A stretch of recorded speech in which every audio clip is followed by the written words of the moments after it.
पूजनीय संत समाज देवी और देवता सुने समझे विचार करे और अपना कल्याण करे।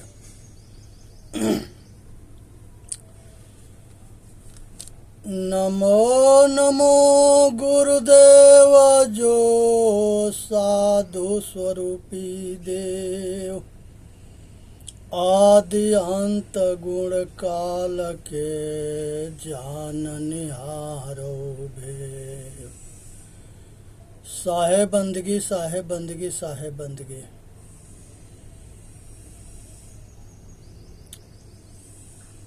एक राजपूत सेना है, एक कार्यकारिणी भी हिंदू सभा है। ये दोनों आपस में लड़े और एक दूसरे के गोली मारे। ये भारत के बहुत बड़ा दुर्भाग्य है। इसलिए आपसी लड़ाई के बचे तो अच्छा है। सब जगह जो है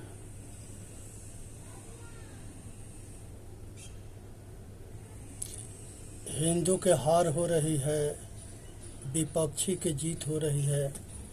ये विचारणीय विषय है। ये अगर नहीं समझेंगे तो आगे जो है दिन ठीक ना होगा।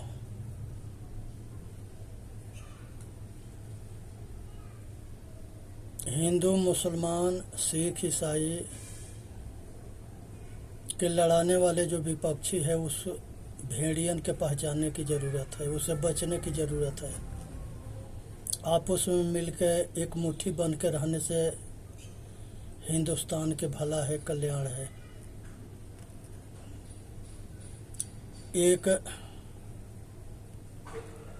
एक जो है बहुरूपिया हुआ था पहले शंकर भगवान के समय में। उसका वो जो है चारों ओर डंका बजा रहा था कि हम भगवान हैं, हम के पूजो कल्याण होगा। और मांसाहारी भी था, शराबी भी था, वेश्यागिरी भी करता था, घोर पापी दुष्ट अत्याचारी था। यहाँ तक ले कि कैलाश पर माता सीता से शादी करने के लिए उनके पीछे पड़ गया था। भोले बाबा के समझाने से मान न रहा था। और भोले बाबा उसको वरदान दिए थे कि जिसके सिर पर हाथ रखेगा वही जल जाएगा। और उसने भोले बाबा के पचेटना शुरू किए। अब भोले बाबा भागना शुरू किए। जाकर के वो गुफा में छिप गए और उस गुफा में छिप गए। माता पार्वती देखी कि तो जो है ये घोर अत्याचार कर रहा है, तो उन्होंने विष्णु के याद किए। विष्णु भगवान आए और कहे कि इसके अंत कर दो।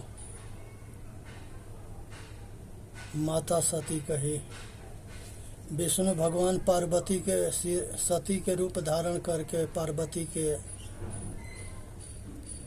और भस्मासुर के पास गए। कहे कि कैसे परेशान हो रहे हो? कहे कि तुमसे शादी करना चाहते हैं। कहे कि हम तो तैयार हैं। कहे कि तो तैयार है तो फिर जब कोई झगड़े ना है।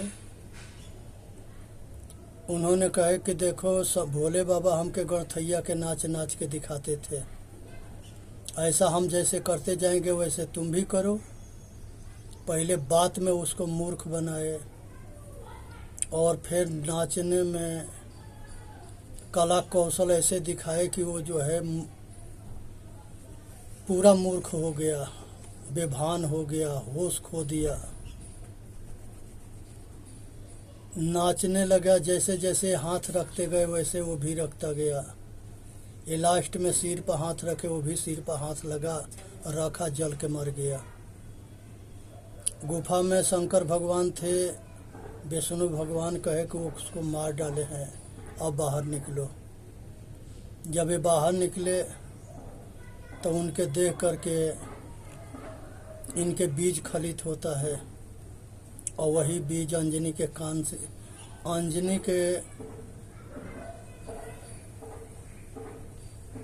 अंजनी धारण करती है और उसी से हनुमान के जन्म होता है। इसीलिए शंकर सुमन केसरी नंदन पवन सुतनामा केसरी नंदन 3 बाप होते हैं। ये कहानी जो है पुराण की है। हकीकत यही है कि बिना स्त्री पुरुष के संयोग के तीसरा के पैदाइश न होता है। उसके बाद से शंकर जी के एगो और लड़का होता है जिसका नाम जलंधर होता है।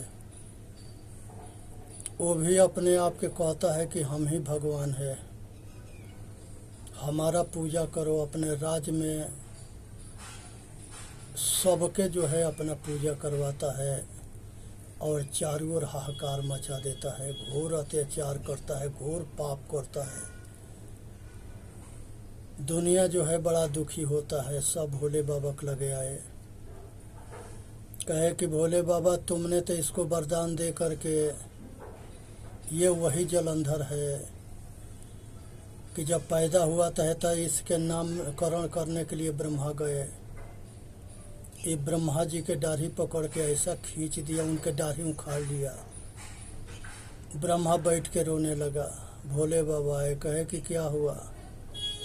इसके नामकरण करने आए हैं, हमारा दाढ़ी पकड़ के उखाड़ लिया। अब इसके जो है हमारे आंख से आंसू निकला है, इसलिए इसके नाम जलंधर रहेगा। वही जलंधर घोर अत्याचारी पापी दुष्ट हुआ, शंकर भगवान के लड़का था। और वही जो है उसके जो है किसी ने उसको भ्रमित कर दिया, कहा कि सबसे सुंदर औरत से शादी करोगे, तुम महाराज हो, ऐसा हो ऐसा हो। उसको भ्रमित कर दिया। वो कैलाश पर जो है माता पार्वती के पुत्र भी था और उन्हीं से शादी करने के लिए कामना भी करने लगा। जलंधर को भी भगवान भोले बाबा कहे कि वो तेरी माँ है, हम तेरा पिता है, और तुम जो है शैतानियत क्यों करते हो। समझाने के बहुत प्रयत्न किए, जलंधर नहीं समझता है। जब जलंधर नहीं समझता है तब जो है शंकर भगवान से उसके संगे युद्ध होता है। लेकिन जलंधर के पत्नी जो बिंदा होती है वो पतिव्रता नारी होती है। शंकर भगवान जलंधर के मारने में असमर्थ होते हैं। तब विष्णु भगवान जा करके, पार्वती जी सब हाल बताती है, तब विष्णु भगवान जा करके जलंधर के रूप धारण करके और बिंदा के पतिव्रता धर्म नष्ट करते हैं। बिंदा जान जाती है, उसने विष्णु जी के श्राप देती है कि तुम जो है शालिग्राम पत्थर बन जाओ। आज वही शालिग्राम पत्थर बनते हैं जो नेपाल के नदियों में मिलता है, जिस पर जो है सफ़ेद रेखा होता है जनेऊ के जैसे, वो शालिग्राम पूजा जाता है। अयोध्या में वही शालिग्राम पत्थर है जिसे राम की मूर्ति बना है। ये समझने की विषय है। और उधर जो है बिंदा के सतीत्व धर्म नष्ट होता है, इधर जो है जलंधर मारा जाता है।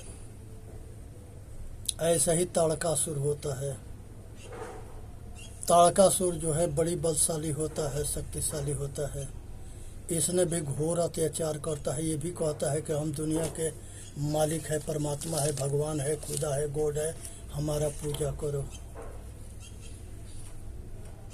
फिर इसको भी जो है ये कार्तिक गणेश देवी संपदा जो है शिव जी सब जो है युद्ध में मारने के प्रयत्न करते हैं, नहीं मरता है। फिर तुलसी के पतिव्रता धर्म जो है विष्णु जी जाके नष्ट करते हैं, तब ताड़कासुर मारा जाता है। ये बहुत बलशाली होते थे, बहुत शक्तिशाली होते थे, बहुत योद्धा होते थे, बहुत पुरुषार्थी होते थे, बहुत अत्याचारी भी होते थे।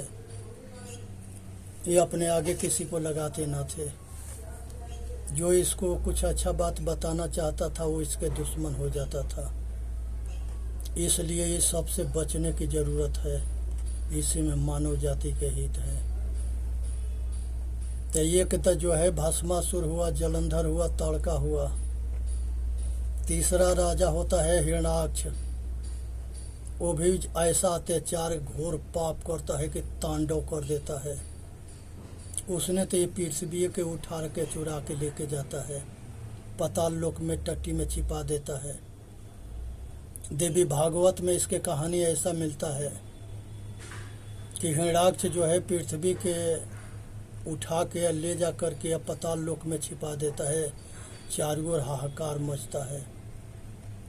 सब ऋषि मुनि सब जो है ब्रह्मा के लगे जाते हैं, ब्रह्मा विष्णु के शंकर के लगे जाते हैं, सबके लेके सब जो है फिर विष्णु के लगे आते हैं। फिर विष्णु भगवान बड़ा रूप धारण करते हैं, जाके हिरण्याक्ष के मार करके पाताल लोक से सुअर के रूप धारण करके जाके पाताल से टट्टी में से निकाल के ले आते हैं पृथ्वी के।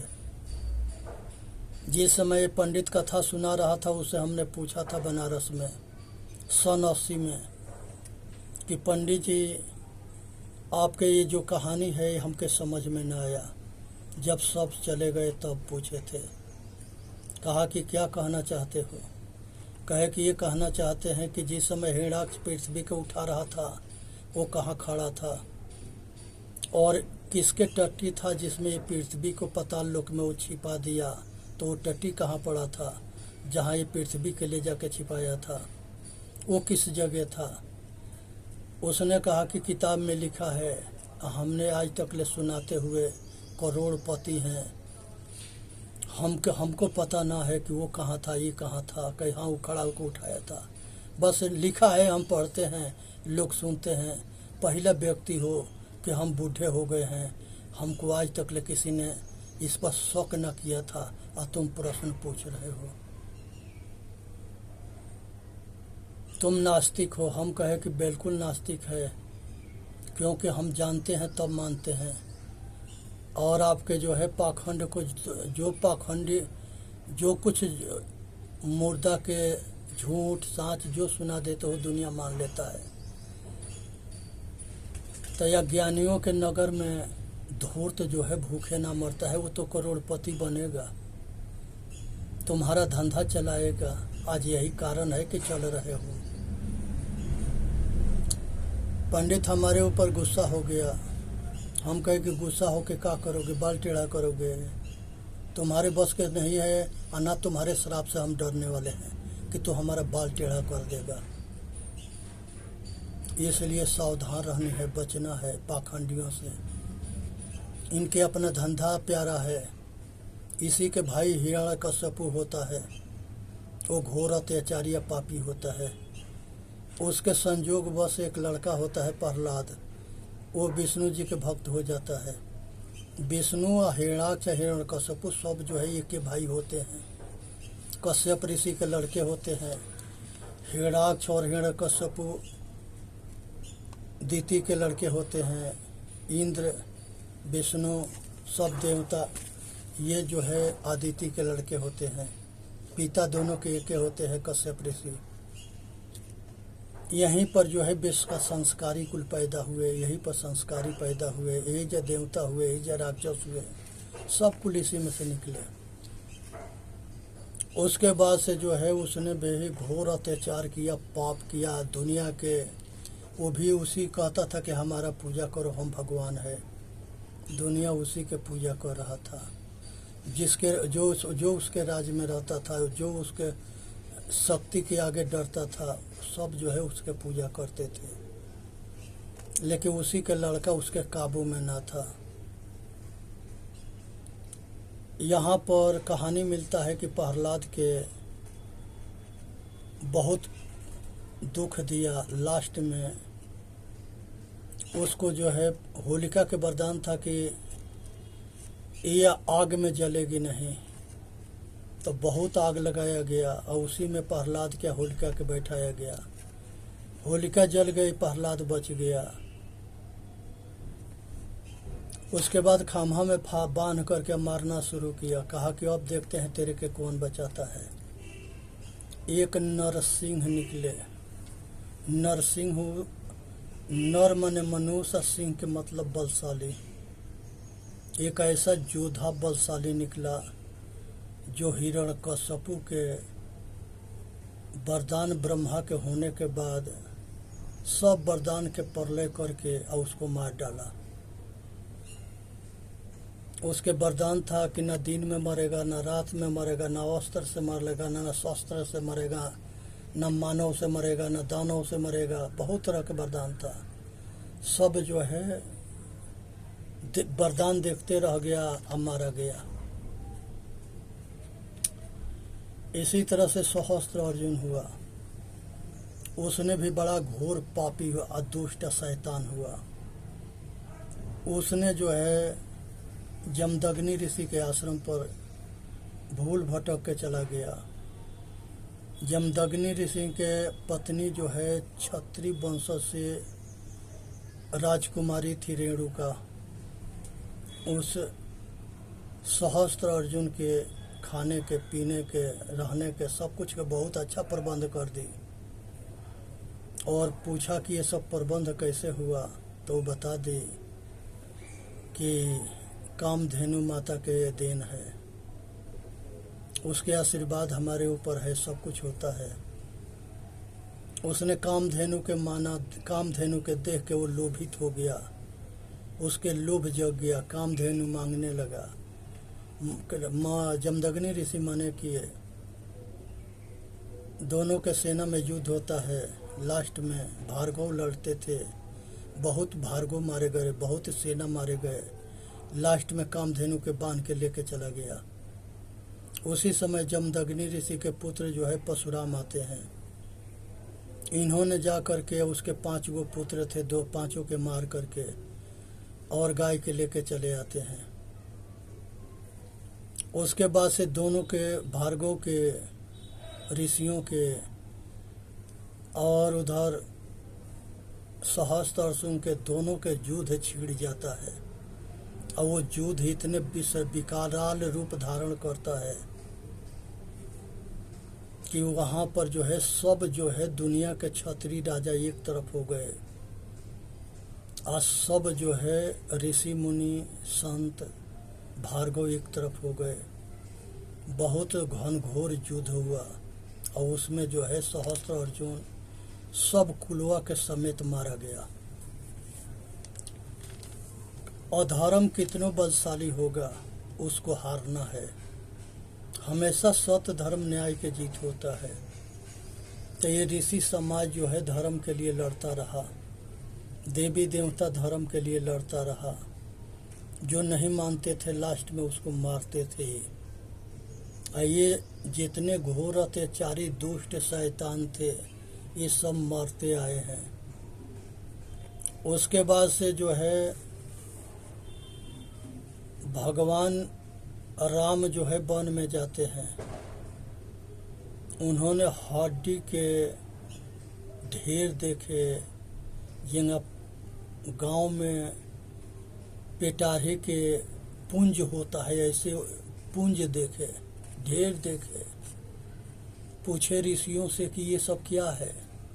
कहे कि यहाँ के राक्षस ऋषियों के मार के, निर्दोष लोग के मार के और खाते हैं, और वही हड्डी यहाँ इकट्ठा कर रखे हैं। सब नर संहार होता है। कहते हैं सब कि हम जितने धार्मिक होंगे उनको मारेंगे, खाएंगे, यही हमारा धर्म है। ये शैतान आज भी कहते हैं कि हम हिंदुओं के मारेंगे, खाएंगे, यही हमारा धर्म है, हमारे किताब में लिखा है। और वो सगरिन के भगवान राम प्रतिज्ञा किए कि हम इस जंगल के राक्षस विहीन कर देंगे। उन्होंने जो है रावण के जितने थे सबको मार करके और सीता के हरण करके रावण ले गया। सुपनेका के नाक कान काट के छोड़ दिया गया। उसी के लेकर के खरदूषण आए, उस दोनों मारे गए। महान दानव थे, राक्षस थे, दैत्य थे, घोर अत्याचारी पापी दुष्ट थे, सब मारे गए। रावण भी मारा गया, कुंभकर्ण मारा गया, अहिरावण मारा गया, लंका के विनाश हुआ। सीता के लेकर अयोध्या आए, भविष्य के राज तिलक किए। उसके बाद से जो है कृष्ण भगवान के, देवकी के, वासुदेव के, उग्रसेन के, ये सबके कंस जेल में डलवा दिया। घोर पाप अत्याचार के तांडव मचा दिया मथुरा में। मथुरा में, वृंदावन में, बरसाना में, सब उधर के क्षेत्र में घोर अत्याचार पाप करना शुरू किया। ऐसा पाप के तांडव मचा दिया कि लोग त्राहि त्राहि करने लगे। कृष्ण भगवान के बच्चे थे, राते राती उनको यशोदा जी की यहाँ, नंद बाबा की यहाँ ले जाके पहुँचाया गया। उधर एक लड़की हुई थी, उसको लेके आया गया। लड़की के कंस मारना चाहा, वो हाथ से छूट गई। कहे कि तुम्हारा मौत तैयार हो गया है। वो जो है खोजता रहा कि हमारा मौत कहाँ है, क्योंकि वो आकाशवाणी में सुन लिया था कि देवकी के 8वां पुत्र हमारा वध करेगा। वो 8वां बच्चे के, बहुत बच्चों के मरवा दिया। धीरे धीरे कृष्ण पर शक गया। कृष्ण कुछ बड़े हुए। बलिराम और कृष्ण दोनों भाई थे, और दोनों जो है उग्रसेन से, ये जो है उद्धव जी के भेज के अब मथुरा में बुलवा लिया। और दोनों के बीच में बहुत षड्यंत्र रचा कृष्ण के बलिराम के मारने के लिए। ये सब तो मरे नहीं, कंस के मार डाले। फिर जो है उग्रसेन के निकाल करके वहाँ के राजा बनाए। वासुदेव देवकी के निकाल करके स्वतंत्र किए, और फिर प्रजा जो है सुख के अनुभूति करने लगा। आज जरूरत है इस शैतानों के मारने के, काटने के और विनाश करने के। ये जो है 10 को जो राक्षस के बताए, ये सब अपने आप के भगवान के अवतार कहते थे कि हम भगवान है। और ये घोर पापी या दुष्ट शैतान थे, सब जो है काल के मुंह में चले गए। इस कहानी से सीख लेना कि जो अहंकारी होगा वही मरेगा, उसको दुनिया में कोई बचौनिहार ना है।